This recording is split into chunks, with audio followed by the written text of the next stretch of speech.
자, 제가 봤을 때는 두 가지로 이야기할 수 있는데, 현재 상황을 이재명 대통령을 시장이 굉장히 반기고 있다라고 첫 번째 해석을 할 수 있고, 또 두 번째 해석은 세력들이 이재명 대통령을 밀어주고 있다라고도 해석할 수 있어요. 시장이 항상 크게 오를 때는 코스피 같은 경우는 그냥 거품으로 오를 수가 없어요. 2017년도 당시에는 삼성전자 매출이 실제로 늘어났거든요. 그러니까 우리나라 증시 코스피가 오르는 건 삼성전자 매출에 따라서 영향을 많이 받아요. 왜냐면 삼성전자가 우리나라 증시에서 차지하는 비중 자체가 압도적이거든요. 그러니까 절대 무시할 수가 없는 거죠. 최근에 삼성전자 매출이 안 좋으니까 코스피도 약세의 흐름으로 갔었죠. 자, 보시면 팬데믹 당시에 코로나가 터지고 나서 사람들이 비대면 서비스를 이용하다 보니까 반도체 수요가 늘어나게 됐어요. 그래서 삼성전자 매출도 같이 늘어났습니다. 그러니까 시장이 올라갈 명분이 생겼던 거죠. 그리고 2017년도에는 디램 가격 수혜를 받아서 삼성전자 포함해서 반도체 종목들이 또 오르는 일이 있었습니다. 그러니까 코스피는 그냥 오를 수가 없는 거죠. 모든 역사를 통틀어 봤을 때 삼성전자 매출에 따라서 삼성전자 주가가 올라가면 그제서야 증시도 따라 올라가는 그런 현상이 만들어진 거죠. 자, 그렇다면 지금도 코스피가 오르고 있고 삼성전자도 오르고 있어요. 제가 지금 기대하는 것 중에 하나가 2나노 공정이잖아요. 여러 번 말씀드렸던 것처럼 TSMC를 따라잡으려면 2나노 공정에 성공을 해야 됩니다. 근데 여기에 대한 소식이 아직 정확하게 들려오진 않고 있어요. 근데 가능성은 높게 쳐주고 있거든요. 그래서 이것 때문에 TSMC의 수주를 좀 가져오게 된다면 삼성전자 매출이 확 늘어나는 효과가 발생할 수 있겠죠. 이 부분에 대해서 잘 아시는 분들이 있으면 좀 댓글 달아주시면 또 도움이 될 것 같아요.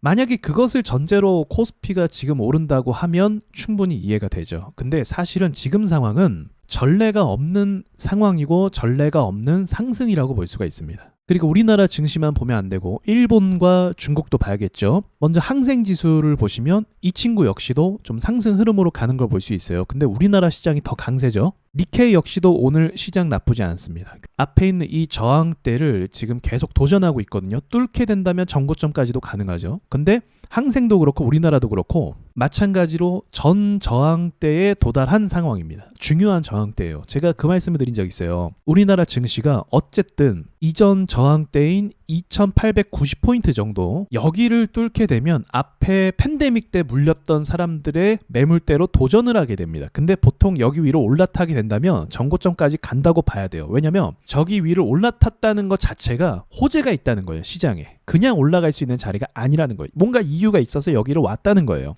지금 이유가 있죠. 지주사들 종목이 잘 오르는 것도 있고 그리고 원전 관련 종목들이 잘 오르는 것도 있어요. 그래서 호재가 있어야만 이 자리를 갈 수 있는 거고 여기를 뚫게 된다면 이 호재의 강도가 강하다는 걸 의미하는 거예요. 그래서 전 고점까지도 충분히 가능하게 되는 거죠. 보다시피 삼성전자는 조금 약세죠. 그런데 지금 지주사 종목들이 시가총액을 다 합치면 시가총액 규모가 클 거 아니에요. 지금 지주사 종목들이 다 오르고 있어요. 그래서 지금 시장을 견인하는 주요 섹터는 지주사 종목들입니다. 두산도 지금 대시세 차트로 계속 올라가고 있죠. 두산 에너빌리티 호재도 있고 지금 지주사 종목들이 또 올라가는 호재도 있어요. 보시면 금융 지주도 같이 오르고 있습니다. 미친 듯이 오르고 있죠. 이거 예전에 제가 작전주 차트를 잘 구분하잖아요. 삼천리가 작전주였던 거 아시죠? 이 종목이 이렇게 이쁜 그림으로 흔들림이 없이 오른 적이 있습니다. 그리고 얘뿐만이 아니라 같이 올랐던 작전주가 있었죠. 이거는 세력들이 인위적으로 만드는 차트예요. 왜냐면 특별한 호재가 없거든요, 사실은. 그렇다면 지주사 종목들에게 호재가 있냐? 뭐 갖다 붙이기 나름이긴 한데 호재가 있는 건 사실 아니에요. 몇 개의 종목들은 좋긴 한데 매출을 반영하는 시기는 늦었어요. 그쵸? 하나금융 같은 경우도 매출이 늘어났던 시점부터는 2022년 고금리가 시작됐던 그 시점부터입니다. 근데 그때는 시세 반영을 많이 안 했단 말이죠. 근데 지금에서야 상승하고 있다는 거죠. 이걸 보니까 또 겹치는 게 뭐가 있냐면 에코프로가 생각이 나요. 보시면 에코프로의 최고 절정 매출은 2022년 하반기입니다. 그리고 나서 하락세를 겪기 시작했어요. 그런데 증시는 언제 올랐습니까? 2022년 하반기 지나서 2023년 내내 올랐어요. 매출이 안 좋아지고 있는데 말이죠. 그리고 나서 이렇게 차트가 심각할 정도로 무너지게 됐죠. 무슨 말이에요? 매출을 반영한 때는 이때인데 2023년도는 뭐다? 작전 세력이 크게 개입했다는 거죠. 그렇지 않고 이걸 이해할 수 있습니까? 해석할 수 있어요? 말도 안 되거든요, 사실은.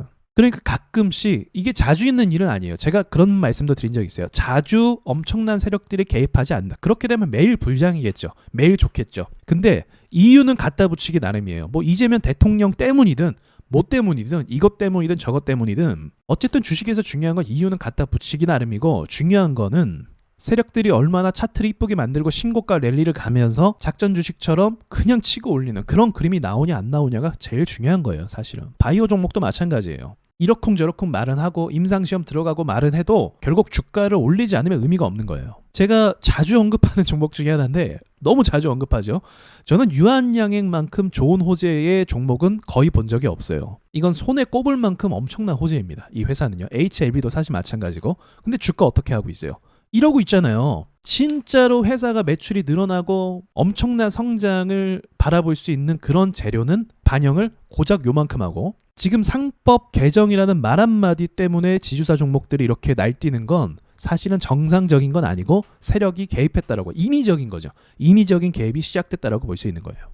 어쨌든 자 그래서 저는 결론은 이유 불문하고 어쨌든 주식은 수익을 내는 게 목적이잖아요. 지금은 엄청난 기회입니다, 여러분. 그리고 이렇게 상승하면 이 상승 흐름이 쉽게 꺾이지가 않아요. 미국 주식에 사람들이 왜 갑자기 투자했다? 이전부터 미국 주식은 항상 좋았거든요. 근데 사람들이 갑자기 투자하게 된 그 계기는 뭐냐면 변동성 때문에 그래요. 갑자기 상승 속도가 엄청 빠른 거예요. 한 3개월만 가지고 있어도 100% 수익이 나는 거예요. 엄청난 변동성 때문에 사람들이 환호하게 됐고 몰리게 됐다는 거죠. 지금은 어때요? 변동성이 약해졌죠. 원래 미국 주식의 성격으로 돌아가고 있는 것 같아요. 그럼 어떻게 돼요? 사람들이 재미가 없죠. 매도합니다. 지루해서. 근데 지금 한국 주식이 어떻다? 변동성이 미쳤다는 거죠. 그리고 코스피 상승도 엄청나게 오르고 있고 쉽게 죽을 만한 종목들이 아니라는 거. 그러니까 굉장히 소형주들은 신뢰할 수가 없잖아요. 근데 지금은 가치 투자를 할 만한 대형주 위주로 상승하고 있기 때문에 이 시장은 쉽게 죽지 않습니다. 그러니까 이런 상황이 쉽게 나오지 않는데 경제 상황과 별개예요. 이런 거는 그냥 세력들이 미친 듯이 광기를 만들면 그냥 가는 거예요. 이유 불문하고. 그래서 그런 상황이 만들어졌다는 걸 제가 좀 설명을 이렇게 드리는 거예요. 여러분 기회 놓치지 마시라고. 그래서 지금 상황도 상황이라서 제가 오프라인 강의를 좀 생각을 하고 있어요. 생각은 원래 하고 있었는데 어떤 주제를 이야기할까라는 생각을 계속 갖고 있었거든요. 지금 상황에서 이야기할 게 굉장히 사실 많아진 것 같아요. 그래서 6월 말 정도를 예상하고 있는데 제가 자세하게 정해지면 공지를 올리도록 하겠습니다. 그리고 제가 한 10분 정도만 집중적으로 좀 교육을 진행해보고 싶거든요. 그 부분에 있어서 제가 댓글로 공지를 남길 테니까 참고하시고 또 신청하시면 될 것 같습니다. 아무튼 지금 시장 굉장히 미쳤고 이게 엄청난 기회가 될 수도 있을 것 같은 생각을 많이 갖게 만들고 있어요. 제 경험상. 그러니까 그동안 힘들었잖아요. 국내 주식하는 분들 정말 무시 많이 당하고 힘들었단 말이죠. 그래서 이 기회를 한번 잘 잡아보시죠. 일단은 저항대에 도달했지만 이게 떨어진다고 해도 자세히 보세요. 지금 오름폭이 크기 때문에 만약에 여기서 저항을 맞고 떨어졌다면 여기까지 떨어질 수 있어요. 근데 지금 저항 맞고 떨어져서 여기까지 떨어진다 해도 방어해 줄 수 있는 라인이 굉장히 많아요. 그래서 반등해서 올라갈 수 있는 힘이 생긴다는 거죠. 이미 저항을 뚫어버렸기 때문에. 그래서 이렇게 되면 시나리오가 완전 바뀌게 되는 겁니다. 자, 여기까지만 말씀드리고 이상 마치도록 할게요.